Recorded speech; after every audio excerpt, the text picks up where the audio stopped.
Hello, my name is Alex Isles, and in today's episode we're going to be looking at Jupiter, the greatest and the best, and one of his aspects, Jupiter Dolichenus.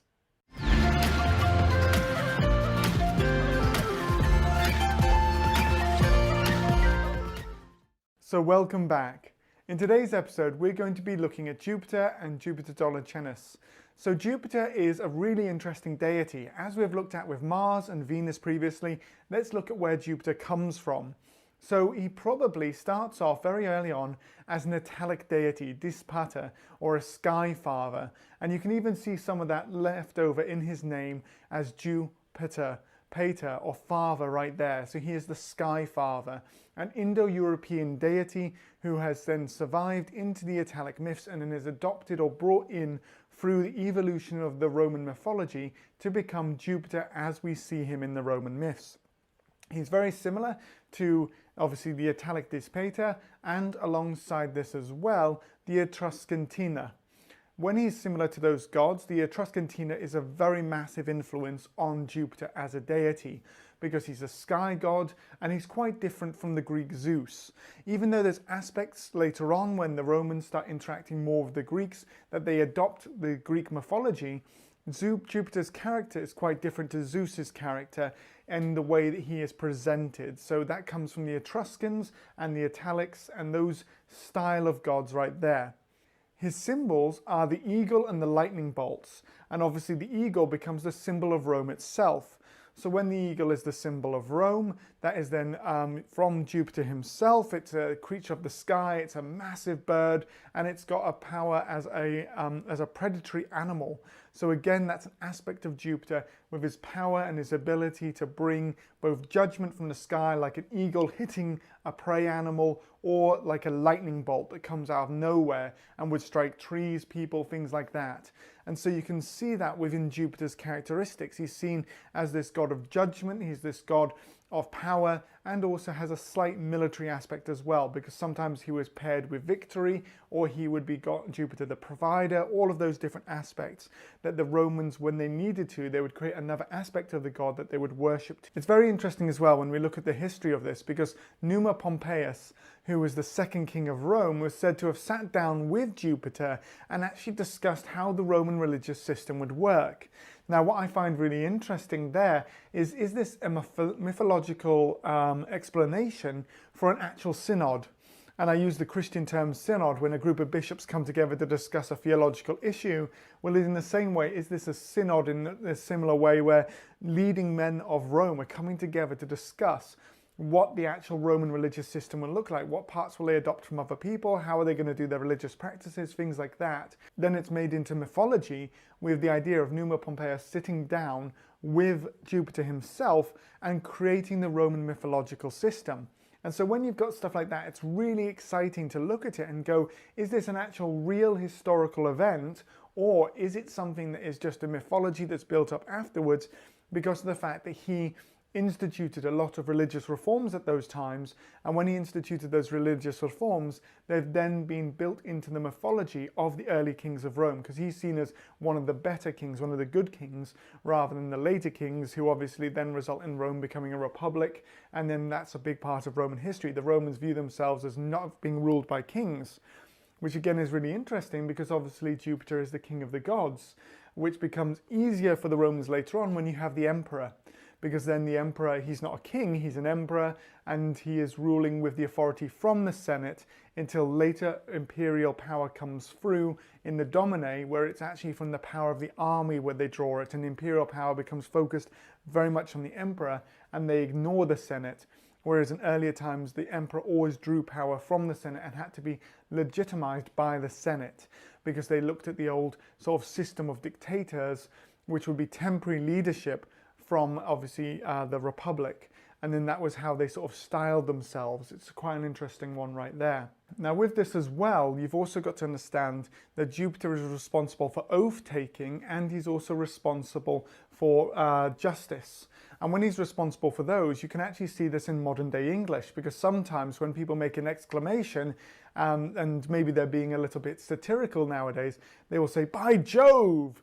And that is actually a Roman oath that was taken in the past, where the Romans would swear by Jupiter to say, you know, this is truthful, this is honest, this is an oath that I will fulfill. And so when you've got that aspect of justice and the aspect of oath-taking, he is also important for the judicial system, for the lawmaking system, and for the structure of society. So those are all big important parts of how we should view Jupiter. What we'll do now is we're going to look at some of his altars from the northern frontier on Hadrian's Wall and have a look at them as well and understand how the religious aspect of Jupiter would have been seen for Roman soldiers up here on the northern frontier. So just behind me here you can see altars dedicated to Jupiter. Now just to start off, you can see this one right here. So right here behind me we have some of the altars dedicated on Hadrian's Wall to Jupiter. So just starting off here, this one behind me says to Jupiter, the greatest and the best. That's the IOM at the top, dedicated by the prefect, which you can just see down here, of the 4th cohort of Gauls, and that's from Vindolanda Roman fort. Here we have another one of the altars dedicated by the prefect of the cohort of Spaniards, and just along here as well you can see a lot of the altars that have been discovered in Maryport in Cumbria. Now, with Jupiter being obviously the head of the gods, the king of the gods, this most important figure, the heads of the auxiliary units on Hadrian's Wall were incredibly important to represent the power of the emperor, because these prefects, they claimed their power from the emperor.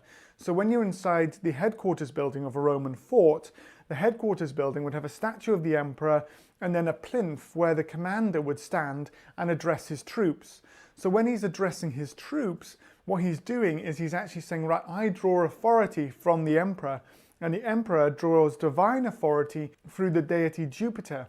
So when he draws divine authority from Jupiter, the commander is then responsible for praying for the health of the emperor and also at the same time recognizing imperial authority through the cult of Jupiter as well. And so every single year there would be a sacrifice of a white ox or white lambs, depending on the different times of the year and things like that. And then they would create these altars where the prefect would dedicate these, and they're actually really useful because they are useful to us today, because we can actually date, if we have the military records of these commanding officers as they travel throughout the empire, when these have been set up. Because let's say the commander stays there, and the commanders were normally on these wall forts for 3 to 5 years at most. And this is actually where today in modern military systems, commanding officers of many military units will only stay a commanding officer of that unit, or a colonel in the British Army, that's the level we're talking about, for the unit for about 3 years. And that's so that he then can also be promoted, but then you don't get military stagnancy, and in the worst case scenario, the troops don't become overly loyal to him. And so because of that, you would then, in the same way in the Roman system, these guys would be here for a certain amount of time, and then they would either be promoted to another unit or move to another unit or go into a civic role in another part of the empire. So we can track them through their careers, and when we track them through their careers, we can then say, all right, he's set up this altar here, we understand this time bracket is when this commander would have been commander at this fort. And so when they dedicate these to Jupiter, there will be a sacrifice of probably a white oxen. Then after that, they would put it up in a location, and there'd probably an area of the fort where all of these would be set up. So you could see them, and you would see all the dedications to Jupiter. Now at Maryport, very interestingly, they were excavating and they found a post-Roman or a late Roman building, a great hall. And when they'd been building this hall, it was a wooden framed hall. And when it was a wooden framed hall, to create the foundations, they'd actually taken all of these altars to Jupiter and they'd buried them in the ground and used them as the footing posts for the hall. Now, when archaeologists first found it, they thought that maybe at the end of every year, what would happen is that they would take these altars dedicated to Jupiter, and when they took these altars dedicated to Jupiter, they would bury them in the ground, and then the next one would be put up. And that was what the current belief, until they realized that they were footing posts for this hall. And so the current interpretation is that they stopped being Roman pagans. What they did is they actually then started going, all right, what we'll do now is we've got a load of these good stone blocks around the place, but we're Christian now. So we don't need these. These mean nothing to us. They're actually dedications to a false god or an idol. And so because of that, they then took them, put them in the ground, and they became the foundation supports for the post holes. And so it's just a recycling. And some people might think this might be insulting to the previous religious system or something like that, but the Romans were actually really famous for recycling, and they were really quite good at it.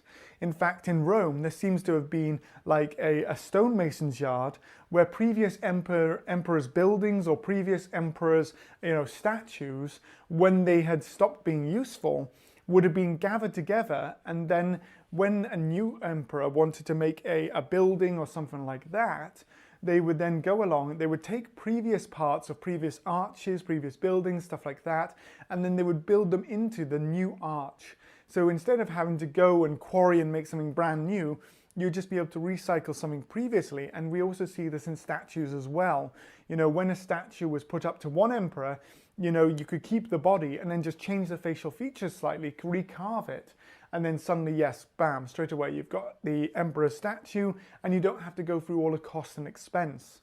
So in the same way, in the late Roman period, when they're building this great hall, there is now an important part of the community gathering there, or a meeting place, or it could be a living space, much like what we see with the Anglo-Saxons with their great halls as well. They've just gone, we need to put the footings in, we need to have good stable foundations, and so these altars to Jupiter were then used.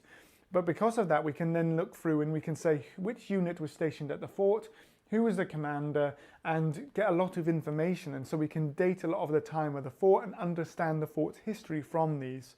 And so these dedications, which are so important, that tell us that they were worshipping and honoring Jupiter, the greatest and the best, by the prefects of these units, who obviously were almost in a Jupiter-like role over the soldiers. They were the head of that unit, and in the same way, the head of the local community, because in a civilian settlement outside, when you want justice, when you want law and order, when you want to make an oath, or you want to show that you are making a decision, you're going to go in front of this commander, and you're going to make that oath or make that legal decision in front of the commander of the unit, because this commander of the unit is the closest thing to imperial authority in the local area. And then when he needs to make a decision, he goes to the regional governor, or in the later period, the dux. And then if the dux can't make a decision, they go to the emperor.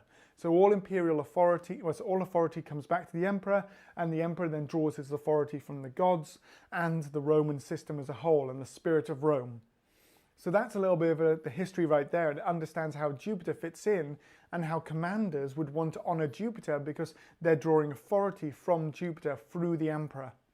What we'll do next is we'll now look at one of Jupiter's aspects, Jupiter Dolichenus, and we'll talk about him in the next section of the video. So welcome back. Here we have Jupiter Dolichenus.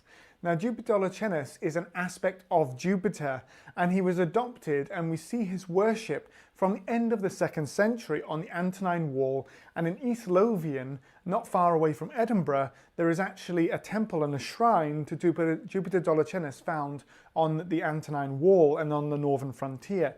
So we know in the late 2nd century he's being worshipped within the Roman system. Now the interesting thing about him is that the Romans would adopt foreign gods.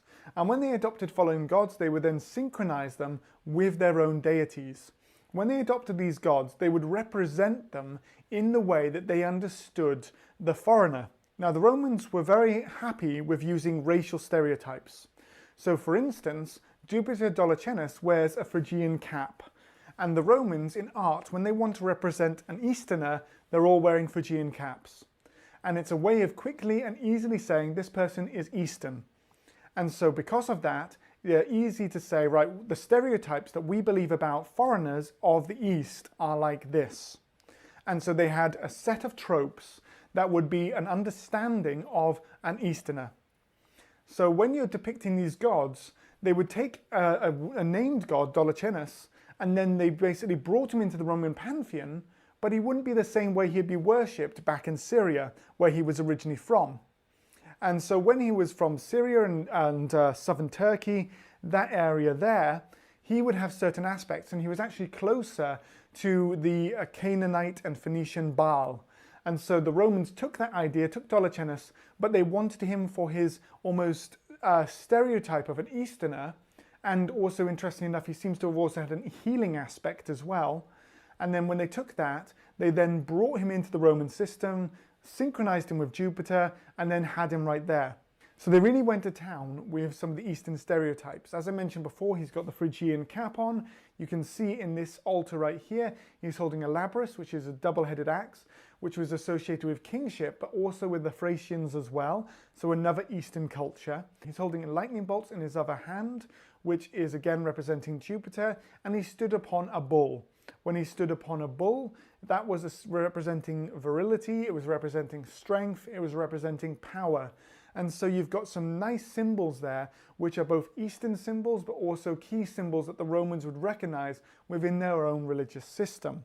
When you've got these aspects here, he becomes an important part of the Roman religious system throughout the 3rd century, because the new dynasty that comes in is the Severan dynasty, started off by Septimius Severus.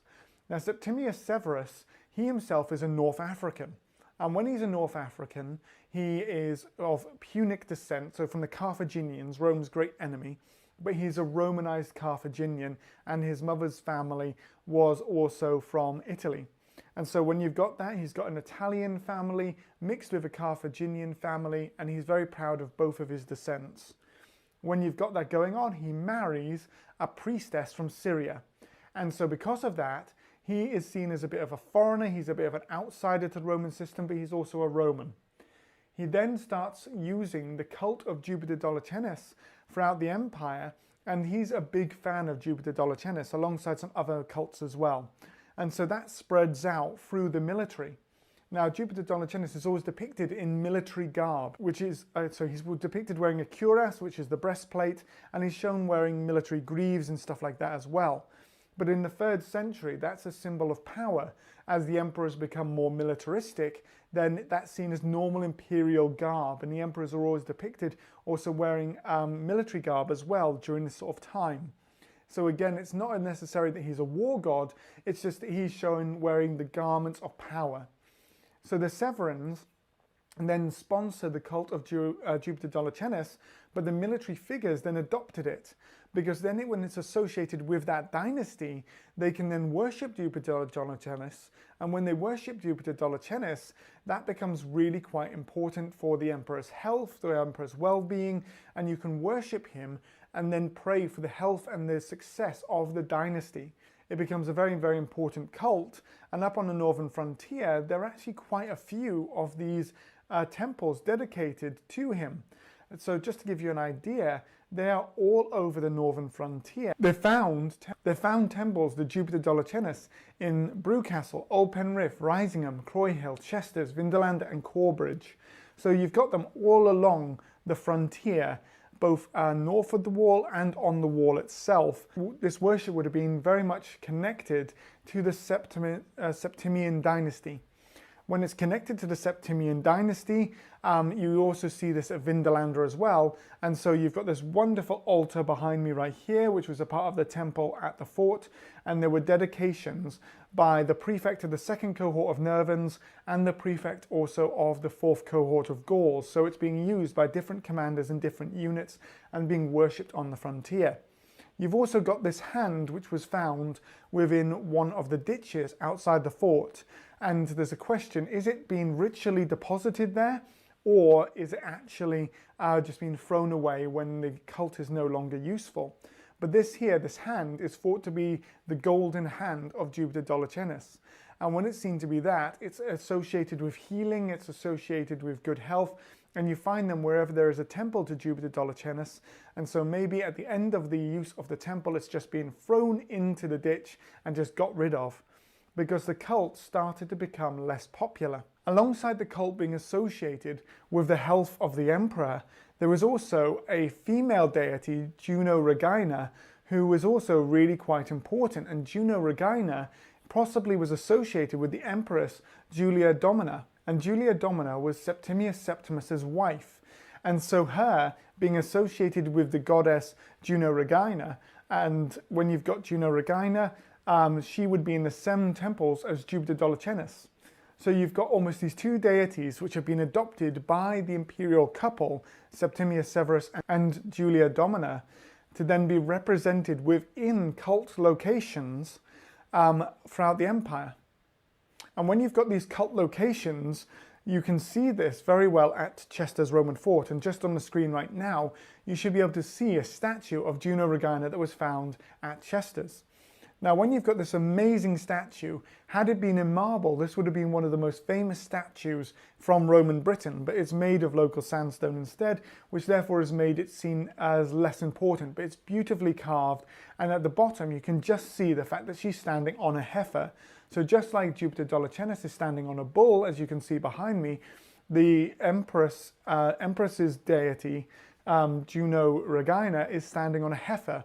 And so within the temple, there may have been a male statue and a female statue of the deities side by side, so you could pray to the health of the imperial couple. And her cult would have been side by side with Jupiter Dolichenus. So you can see how the fact that the imperial couple are using these cults to actually help strengthen their power and strengthen their authority within the empire, as Septimius Severus's power is very, very rocky. He doesn't use senatorial power, instead he uses military power to continue his control of the empire, and he actually pretty much ignores the Senate, which sets up the imperial power for the whole of the 3rd century and causes a lot of trouble throughout the whole of the Roman Empire, eventually leading to what, at the death of Severus Alexander, the last of his dynasty in AD 235, for basically what's called the crisis of the 3rd century, a period of 50 years of civil war within the Roman Empire. So on the death of Severus Alexander in AD 235, there is a new emperor, Maximus THRAX. And Maximus THRAX is an Illyrian. So Maximus THRAX comes into power, and when he comes into power, he actually starts persecuting the cult of Jupiter Dolichenus. And he just goes through the Rhineland, through Gaul, and other places in the empire, and he just destroys the temples, confiscates the wealth, and just goes through and just destroys all of them, and just basically really oppresses the cult of Jupiter Dolichenus. Now, there's a lot of different understandings of why this may be. One of them is that he was basically coming in as an Illyrian, and he just wanted to get rid of anything about the previous dynasty.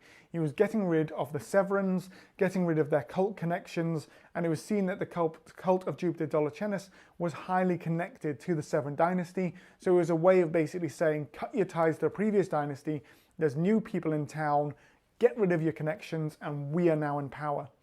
The other possibility is that he was needing wealth and money quickly, and so by taking out what was seen as a sort of a foreign cult within the empire, even though it was connected to Jupiter, he could get that money quickly. And so that may have been another reason for his persecution of the cult of Jupiter Dolichenus. What really sealed the end of the power, though, of the cult was when Shapur I came through. And Shapur I was a Persian king, and he came through and he destroyed the cult center of Dolichenus, which was when Jupiter Dolichenus was from. So when he captured it, destroyed it, it was seen that the god wasn't even able to protect his own cult center. And so if he wasn't able to protect his own cult center, why are you even praying to him? So the fact is that the Romans saw power in the deities' locations, and whether or not the deities could also fight back and protect themselves. So when Shapur I destroys that, suddenly Jupiter Dolichenus is no longer as an attractive, a powerful deity, because unlike maybe Jupiter or other gods as well, he isn't able to defend his own locations. And so when he's unable to defend it, you just go, right, no more. We're not going to worship this god because his power is gone, and also maybe as well because he is sort of seen as corrupted in some way by connection to this Septimian dynasty. And so you just want to distance yourself from that and focus on the current imperial dynasty instead. So I really hope you've enjoyed today's episode and looking at Jupiter and his aspect Jupiter Dolichenus and understanding how they fit into both the Roman world, but also alongside that as well, the military frontier up in the northern part of the empire on Hadrian's Wall. As always, please do like and subscribe, share the video with your friends, and I do have a Patreon as well if you would like to support me on that. But until next time, stay safe and well, and I hope you'll join me for another video in the near future.